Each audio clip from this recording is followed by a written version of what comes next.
What I'm going to be talking about is a sort of a summary of what we know about job burnout and try and clarify what it is, what it's not, and give you a better perspective really on, so what are we going to do about this problem? Before I start, I want to just mention, given the audience, that I am the daughter of an engineer. And my father was at Berkeley. He also did research on rarefied gas dynamics, so he got involved in the NASA Space Agency work and sending rockets off and so forth. So I used to hear the word burnout from an early age. Rocket boosters burn out. Light bulbs burn out. Ball bearings burn out. If they're in an abrasive environment and they don't have some kind of other thing like oil that keeps them functioning. So it never really dawned on me until later that there might be some important roots, conceptual or semantic roots to the word burnout. And I'll talk a little bit also about why maybe that word is being used by so many people, but sometimes some problems we have with that.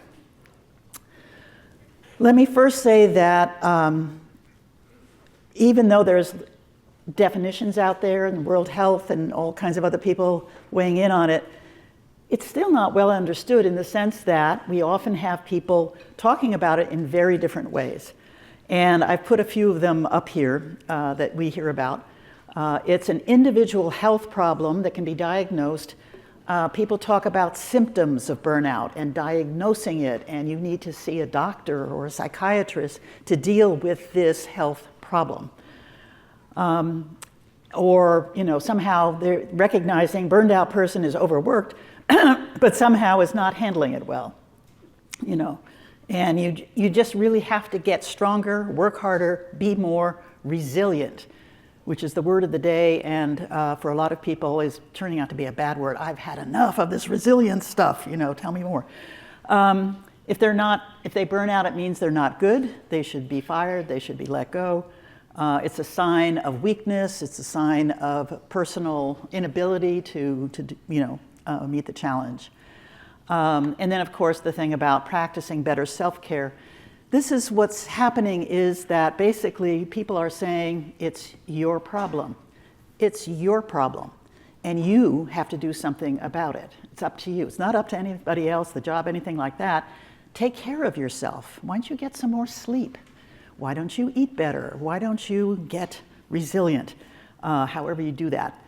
And so this is the kind of thing that we hear a lot about it. But there's a problem, and the problem is that the question is getting framed in terms of who is burning out, who is having these kinds of problems. And why is that a difficulty? Because when you ask a who question, you tend to get who answers. There's something about that person or that person or that person over there that is the problem. And so what are we going to do about that? Well, we just have to tell the person, your fault, baby. Take care of yourself. Rest, meditate, don't work, take away vacations, don't come in and so forth. So the assumption becomes often that self-care is the answer, that the responsibility entirely is on the person to make themselves better. And if they're having difficulty, it's their own fault. So there's a huge, as you know, self-care industry out there of all kinds of things, both for individuals or teams, or they'll come into the organization and do various stuff, coping with the stress and assuming that if people just did a better job of coping, no more burnout.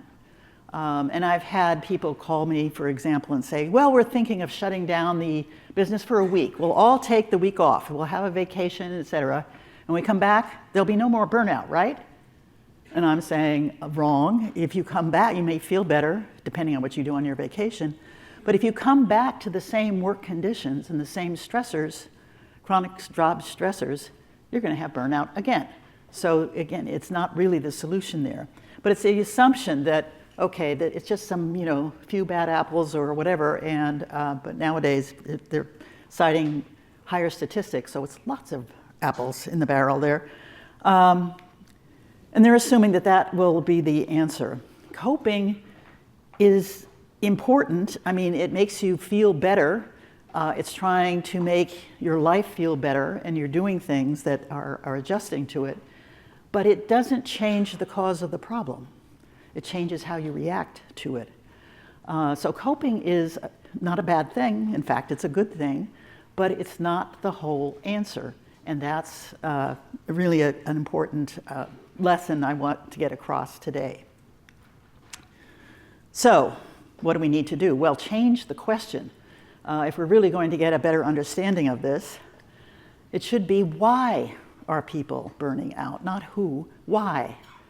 And when you frame it that way, you get more at what's going on in the environment surrounding somebody that could be triggering this kind of response. And so it's really, what are the causes? What's happening in the work situation? And the assumption here is that if you can, it's not just about coping, it's about if you can find a better fit, a better match between people and the work environment, you will get less burnout. People will be able to function more effectively, they'll be able to grow and develop.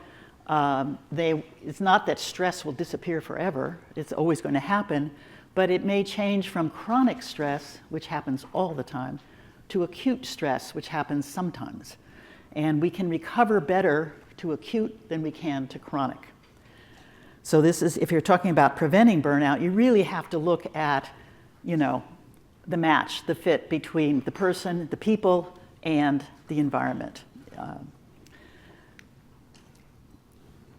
So at any rate, prevention, just as a reminder, what you're trying to do there is not help people cope so much as you're trying to prevent the problem from happening in the first place. Can we reduce the incidence? Can we make it less severe? Can we do other kinds of things that will allow people to actually do a good job, feel good about it, and thrive? Okay, now in 2019, the World Health Organization, WHO, came out with a statement. Actually, they came out with two important statements in 2019. One was on burnout in May, later that year on COVID. And it's interesting that we then had the pandemic, and burnout and COVID seemed to get intertwined in a lot of discussion around, what are we doing here? Okay, and I cite this because this is a statement of a global organization that reviewed 40 years of research done around the world in many countries about job burnout and came up with this seems to be what all the evidence is saying. They didn't make it up, they based it on an analysis of all the work. So, a syndrome conceptualized as resulting from chronic workplace stressors that have not been successfully managed. Two things I want to point out there. First, as I said before, the word chronic, really important. All the work and research that has been done for decades on stress of all kinds and coping has found clearly that when it's chronic, meaning it's always there, it always comes back. You think you've dealt with it, I'm back the next day, and it's harder to recover from that. And so that's why it's really important to note that it's not that you're getting rid of stress or whatever as in general, but it's the chronic workplace stressors. So chronic, important kind of thing. And the second thing is that phrase, that have not been successfully managed, is actually kind of optimistic because it means it could be better managed than it is. These don't have to be the way they are. They could be better managed. And the question, of course, is who should manage it? Well, should the person, him or herself, the team, the manager, the CEO, what? And basically, I think who said all of the above. It doesn't matter who goes in there to help manage it, but manage it better so that you don't have as many chronic stressors, or it doesn't happen as often. 3 dimensions is what burnout is all about. And this is where people often miss the sort of definition. So the research has found that there's more than just the stress response, which is the first one. Energy depletion, exhaustion. When you're really stressed, it's like, oh my God, I can't do another thing, can't get up in the morning. I mean, just really worn out, can't get back. That is the complete sort of stress response, and it is a response to chronic work stressors. So it's in that ballpark. But two other things happen with burnout in the workplace. One is you develop this very negative, cynical, hostile, take this job and shove it. Did I do something here? No, okay. Attitude about the job. And there's this sense of negativism, cynical about, they don't know how to do things here. Why are we doing these stupid stuff? We could do it better. Why am I working here, et cetera, et cetera. For me, this is more the hallmark of burnout, not simply that you're stressed and exhausted.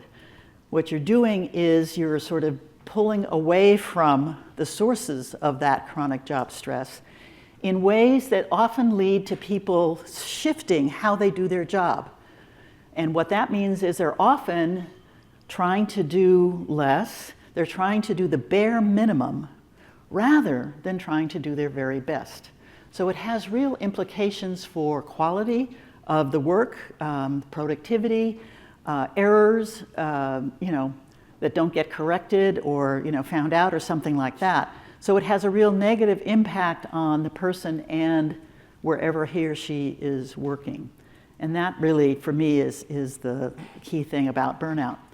The third element of burnout is if it's not just that you're negative about the job, you become negative about yourself. What's wrong with me? Why can't I do this? Maybe I made a mistake going into this job here. Maybe I should be doing something else. I'm not proud of some of the work I've done. Various ways in which this sense of professional efficacy, how good you are at what you're doing, is beginning to erode. When you've got all three of those things in sort of high frequency, the chronic kind of response, that's what we call, that trifecta is burnout. So what the World Health Organization went to great lengths to say is that burnout is an occupational phenomenon. Another way of saying that is an occupational experience, okay? It is not, underline, not classified as a medical condition. And this is World Health talking, okay? Saying it's not a medical condition, so thinking about it as a disease, as a mental illness with symptoms and diagnoses and all that kind of stuff, no, that's not what it is. You shouldn't be trying to treat it like a medical condition. What World Health did point out is that just like any form of stress, it's a phenomenon, an experience that can have health outcomes down the road. Can it lead to heart attacks? Yeah. Could it lead to musculoskeletal, other kinds of physical illnesses? Could it lead to insomnia? Yes. Could it lead to depression or anxiety? It could. But in and of itself, it's not a medical disease. And I might add that the American Psychiatric Association, which is in charge of the Diagnostic Statistical Manual of Mental Disorders, has not classified it as a mental illness or a mental disease either. So why people continue to view it as an individual mental, physical problem, health problem that you have to fix by yourself or get drugs or something, doesn't really make sense with any of the research that has been done. Okay, just quickly, this research measure that I developed over the years is one that measures all three of those dimensions in terms of frequency. It's not is it a yes/no question or a lot or a little or something like, no, it's how often are you feeling these kinds of things in terms of the questions we ask. And if it's in the high end, like, daily, or a couple times a week, you're talking then about the high frequency chronic, conditions that are leading to this chronic response. But other people will say, oh, occasionally, once or twice a year, once a month. they are low frequency, and so they may go through and have the same stressors and stuff, but it's not happening so often, and it's not leading to a high frequency that burnout characterizes.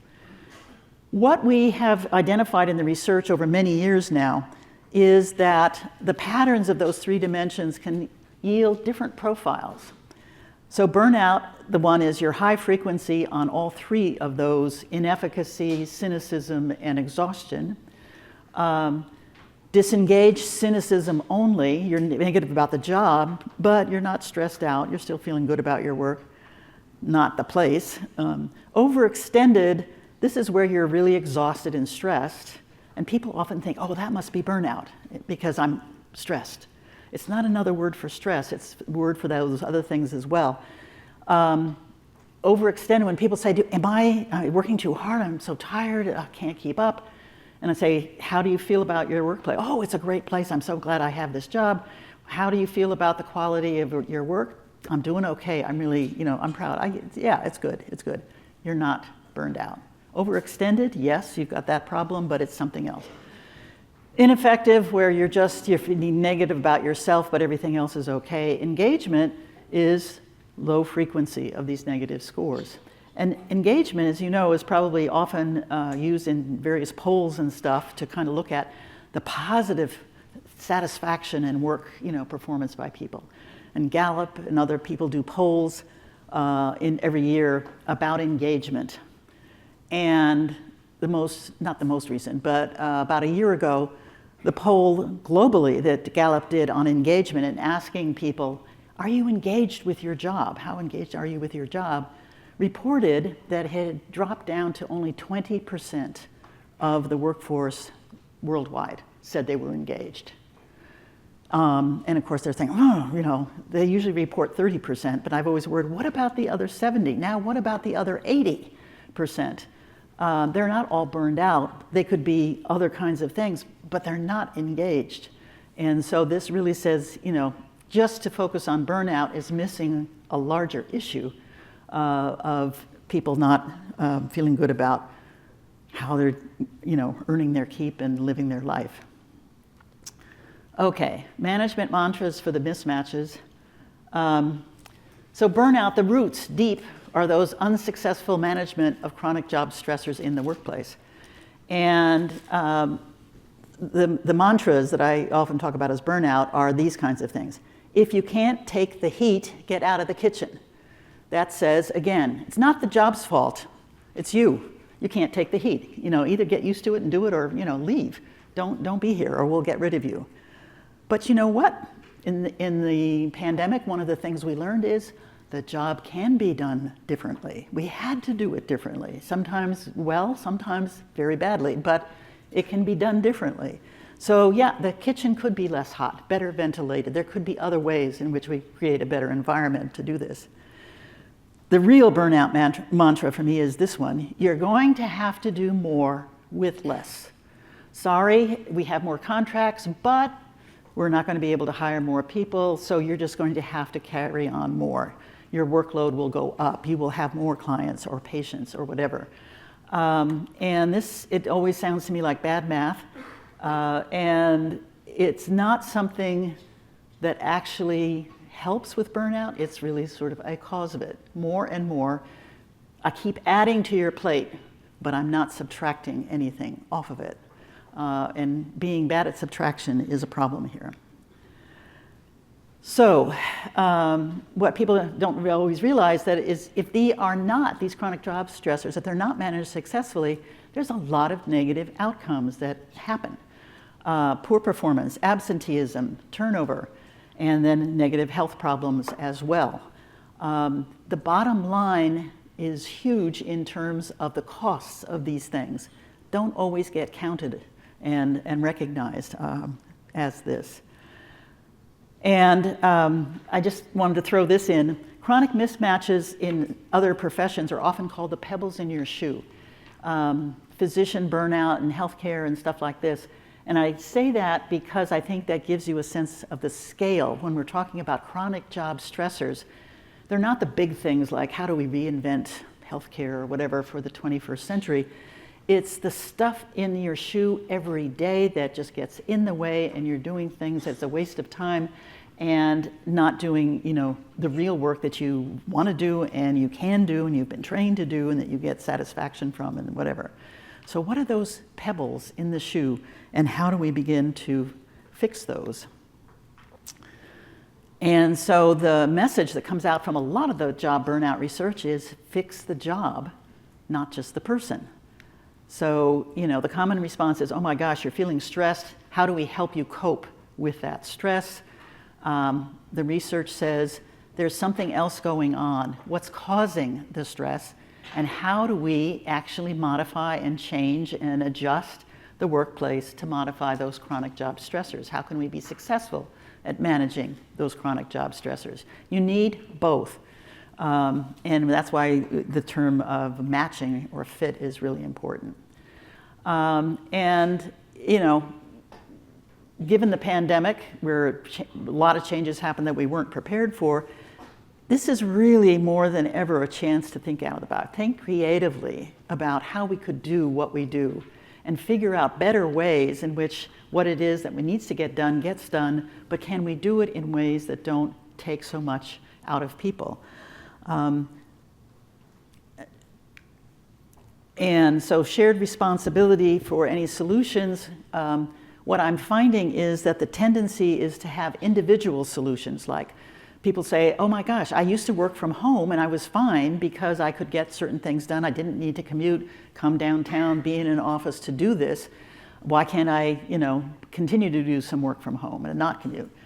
And people are saying, okay, you have to be in 3 days a week.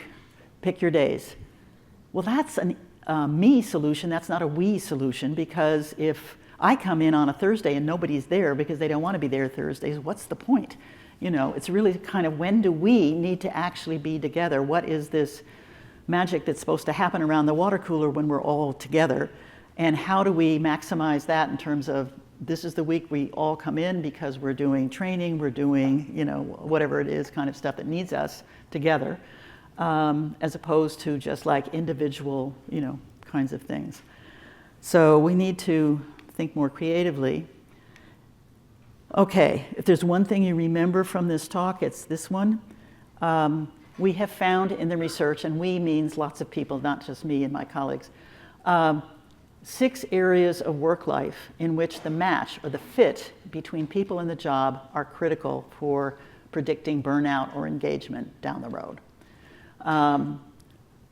Demand overload versus a sustainable workload. So demand overload, the mismatch is high demands, low resources. You don't have enough people, enough time, enough money, enough supplies, whatever, to get the job done well within the allotted time. And that kind of mismatch is going to lead, it's a chronic stressor, it can lead to burnout. So what would be a sustainable workload?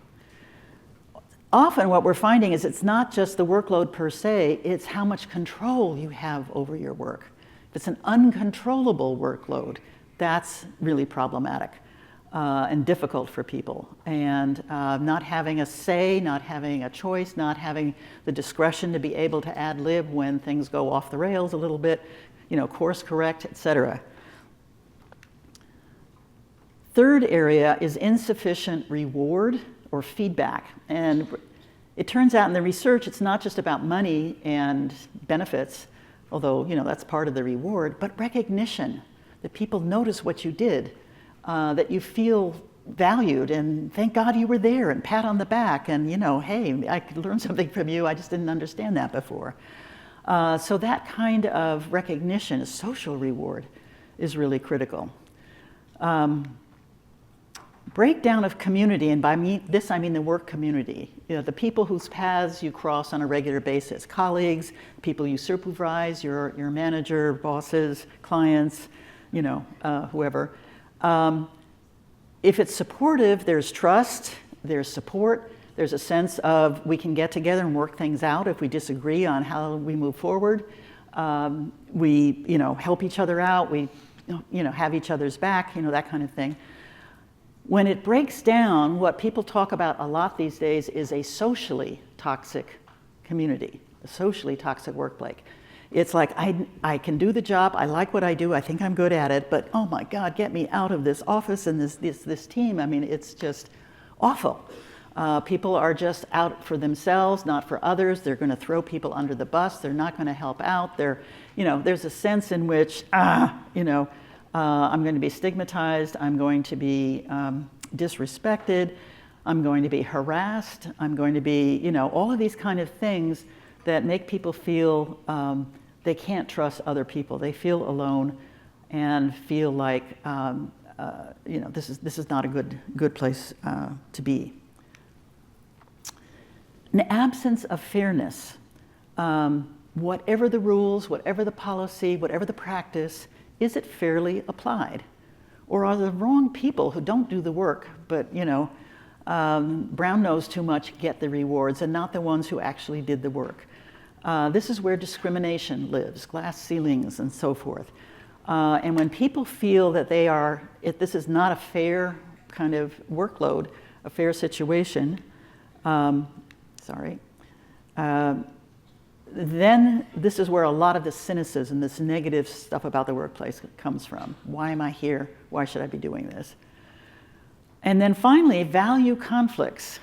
This is often talked about as meaning or as purpose, but it's basically what's the deep reasons why I'm here and doing this work and feeling proud of what I'm doing and what I'm contributing. And if I'm being asked to do things that I think are wrong, or I'm being asked to ignore things that have gone wrong because it would, cause embarrassment to the company, and so I have to shut up and not speak out, those kind of things I'm doing, or this is not why I went into medicine, or this is not why I wanted to become this kind of person. What we are finding is that these 6 areas, they don't all have to be out of sync, but and if any of them are fine, leave them alone. Don't put in a new change, but fix the ones where you're seeing some real issues. So the value all of this is it's not just one answer or one path to a healthier workplace. There are 6 that you could look at, and some of those might be more doable than others. All you're having to do is essentially pivot to what would look better if we could do this, what would be a better way of figuring out workload? What would be a better way of working together, in something? Where are the unfair things that we need to redo? So, matching people to the job, this is nothing new, I should add. We do it all the time. We match them by training them, educating people, internships, all that kind of thing, so that they, okay, you want to do this job, here's what you need to know, and you've got to show us you can do it. And coping with stressors often comes in there as well. So if you're going to do this job, you have to cope with these kind of things. So you need to be resilient, you need to be strong, you need to work harder. And the other category that gets a lot of attention is to cope with work stress, don't work. And you have to sort of pause for a minute and say, what is it about work that is the best thing you can do is not do it? What is wrong with work? I mean, why is that what should be, the best way of coping is not to do this? But it's a lot of their things. How do you take time off, don't come in, et cetera, et cetera. Now, these are coping solutions. They do not make the job less stressful. They are all, the match is really, in some sense, saying, here's the job. It is what it is. You have to make all the changes to match with it. So we can look at it the other way around. How do you match the job to human beings? And here, again, not new. We do this in the physical environment, have for quite a while. You modify work conditions that create negative outcomes.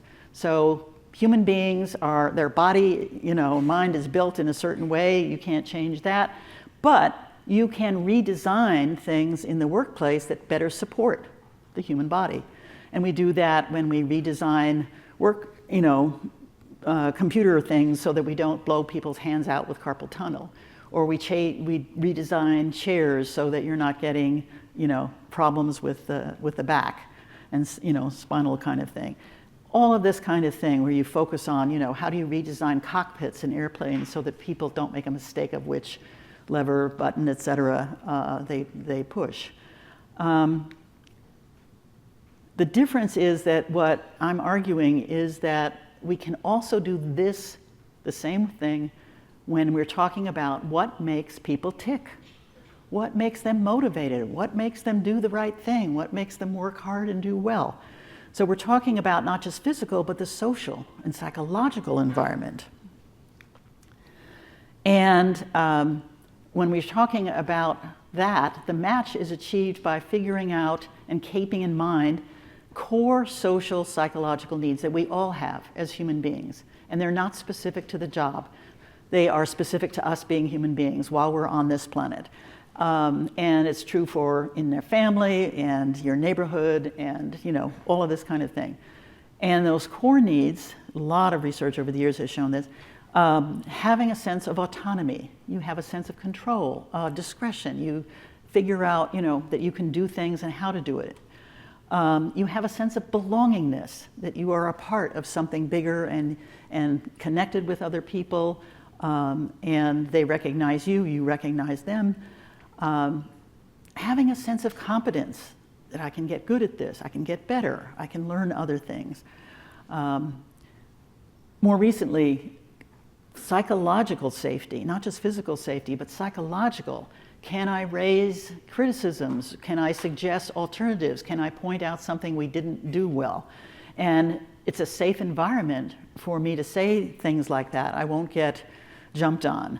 I won't get harassed. You know, there's a way in which, you know, I feel safe in this environment. Fairness, I had talked about that before. We all want to be treated fairly, whatever the rules are. A meaning, again, that we're doing something that we care about, that we want to look back on and say, yeah, feel good about what I've done, what I've contributed. And then finally, some say, Christina, that's not a need. Positive emotions. Positive emotions are just having moments of joy and fun and satisfaction and a laugh. You don't want to have the whole day, all of the work be grim and difficult and, you know, you never smile and never enjoy something. So how do we, you know, again, sort of build in better ways in which we recognize each other, have those kind of positive emotions as well. What we've learned by working with different organizations are 3 C's. One is collaboration. There has to be feedback and buy-in, not just from top down, bottom up, sideways, whatever. There's got to be a lot. I mean, people often say, I am so demoralized because I never get asked about how we could do things better here. I'm just told, okay, we're not going to do this, we're going to do that. I'm an engineer, I've been trained, I can do this. You know, why am I not part of the problem? My ideas might not be the best, but what we're finding is that we're not getting a good communication often between everybody who is going to have to live with whatever the changes are, whatever the modifications are. So there really needs to be a better sense of we rather than just me. Customize. People often say, what's the best practice? Just tell me the best practice and we'll do it. Well, the best practice is a general thing that has to be customized to fit this kind of workforce or these kind of people or this sort of community that we live in. So it's not one size fits all. It has to be adjusted to what would work for us, you know, the general, you know, kind of principle of an improved best practice. And finally, commit, which means it never works right the first time. It takes time to get used to a new way or other kind of things, to drop what we used to do, or we discover that we need to course correct. How do we just keep going until we get to a better place and we say, okay, this is good. We've got rid of that little pebble in the shoe. Evaluate till you get it right. So, bottom line, many possibilities within all of those 6 areas to make a better match between people and their job. And it's not a one-time thing. It should be a annual kind of thing. It's like having a checkup, you know. How could we make it better? These changes I have found, and in the book that we just wrote, Michael Leiter and I, we use a lot of little short case study things of organizations and people, groups we've worked with. The changes can be small, they can be inexpensive, and they can be customizable. And I say that because people say, oh my God, if we're going to change the workplace, it's going to cost millions of dollars. We're not going to do that, you know, kind of thing. you could make lots of chronic pebbles disappear in ways that make it a better place for people to thrive. So lots of things can be done. So my mantra is a healthy job environment takes care of both the workers and the workplace so that the former will thrive and the latter will succeed. And let me mention about the checkups again.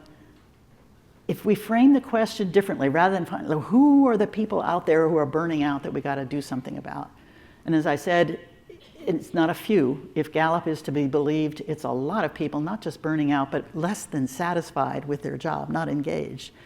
So it means it's a more shared problem of how could we make things a little better around here.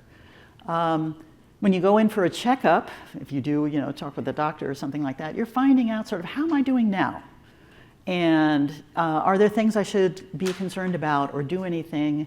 Do I need a medication? Do I need to change my diet, exercise, all kinds of, it doesn't say what the answer is, but it's how do we make things a little bit better? And I think in this question ought to be on the agenda at a regular time, every quarter, every year, every 2 years, something like that, and say what's going well, and we're doing okay, but where are we running into problems, and how can we come up with, let's consider a variety of solutions to redesign, to rethink, to eliminate. Maybe there's stuff we don't need to do anymore, and we can just get rid of it, but how can we make it a little better? And if that's the question, it's not targeting you, it's saying all of us, kind of let's come up with some better solutions and actually make this place a better place for all of us. So that's a quick summary. A more detailed summary of all of this with a lot more examples is in the book, The Burnout Challenge, which just came out recently. And it's interesting because the two people, my colleague in Canada, Michael Leiter, and myself, are both trained in psychology, but it won awards as being one of the 10 best books in economics and business for 2022. And we're thinking, whoa, look at that, okay. But there's a lot more detail, there's a lot more examples, there are things in there that might answer some of your questions about it. So I leave you with that, and I think I have time for a few questions if you have some. But at any rate, thank you so much for allowing me to come and share what I think I know about job burnout. Thank you.